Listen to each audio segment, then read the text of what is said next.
आज आलोय मी सकाळी सकाळी सीएनजी भरायला. झोपेतून उठला ना पहिला प्रश्न पडतो सीएनजी कुठं भरायचा. तर आमच्या नाक्यावरती सीएनजी भरून ना घरी निघलोय, कारण की मला आंघोळ करायची मित्रांनो. पण आपल्या नाक्यावरती ब्रिजचं काम आहे, एकदम जोरात चालू आहे. रस्ते एकदम खराब आहे, पण ब्रिजचं काम चालू. कुंभमेळ्याच्या आत आहे ना ब्रिजचं काम झालं तर बरं आहे, नाही ट्रॅफिक जाम होऊन जाईल मित्रांनो. कारण की आमच्या नांदूर नाक्यावरती लग्न सराईमध्ये जाम होऊन जातं आणि आजचं क्लायमेट एकदम शांत आहे मित्रांनो. आणि मी अजून आंघोळच केली नाही, कारण की अगोदर सीएनजी भरू म्हटलं आणि त्याच्यानंतर आंघोळ करू. पण घरी आल्याच्या नंतर बघतो तर काय गाडी पूर्ण खराब आहे मित्रांनो. अगोदर गाडीला आंघोळ घालतो, नंतर मी आंघोळ करतो. मग काय घरातून बादली भरून आली तुमच्या भावा. गाडी चकाचक असली तरच फ्रेश वाटतं माणसाला, नाही तर लय बेकार वाटतं मित्रांनो. त्याच्यामुळे तुमच्या भावानी गाडी एकदम चकाचक धुवून काढली, बघू शकता गाडी कशी दिसते, खतरनाक ना विषय. हाड भावांनो घरी धुतली गाडी एकदम टकाटक मध्ये. आता मी आंघोळ करतो ना मस्त टकाटक मध्ये, तुमच्या भावानी पण आंघोळ केली आणि डायरेक्ट निघलाय कुठं मध्ये कस्टमरला पिकअप करायला. मस्त कस्टमरला पिकअप करायचंय आणि शिर्डी दर्शनाला घेऊन जायचंय. पण आतून आहे ना आपली गाडी एकदम टकाटक वॉश केलेली, आपण आतून बाहेरून साफ करून घेतलेली आहे. पण म्हटलं थोडा परफ्यूम पण मारून घेऊ, म्हणजे कस्टमरला चांगला स्मेल येईल, कस्टमर पण खुश होईल. कसं गाडीत एंट्री केली ना कस्टमरला एकदम स्वच्छ एकदम भारी वाटलं पाहिजे, फ्रेश. त्याच्यामुळे तुमच्या भावाने आतमधून एकदम सेंट मारला, डायरेक्ट निघलो ना. आपण बघतो तर काय रस्त्यात भेटले रोहित आणि सोन्याच्या मायला कुठे फिरू राहिले काय माहिती एवढ्या पहाटे. इंस्टाग्रामचा आहे ना बऱ्यापैकी फायदा होतो बरं का. रोज मला डेलीचे मेसेज आता बुकिंगचे बरं का. एकदम चांगलं काम चालू आहे मित्रांनो तुमच्या कृपेने.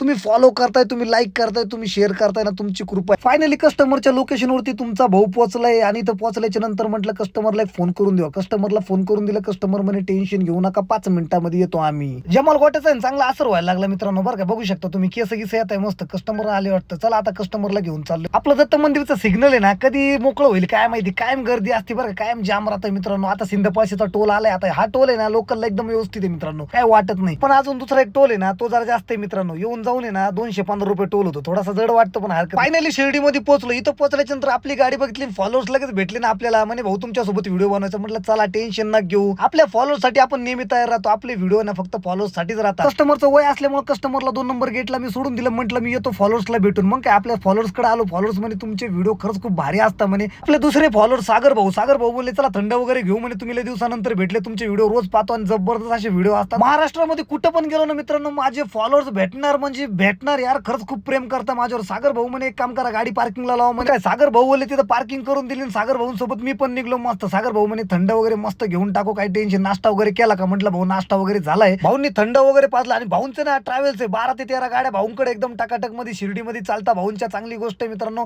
सागर भाऊंना भेटून खरंच बरं वाटलं. कस्टमरचा आता फोन आला आणि कस्टमरला मी पिकअप केलं आणि डायरेक्ट प्रसादालय पैसे आणलं. कस्टमरला म्हटलं तुम्ही मस्त निवांत जिथं जेवण करा प्रसादालय मध्ये जाऊन आणि मी गाडी लावतो पार्किंगला. मग काय कस्टमरला केलं ड्रॉप आणि डायरेक्ट आता गाडी पार्किंगला लावतोय मित्रांनो. भेटू आता नेक्स्ट ब्लॉग मध्ये. तोपर्यंत लाईक करा, फॉलो करा, असंच प्रेम राहू द्या मित्रांनो मराठी ब्लॉगर वरती. धन्यवाद पब्लिक.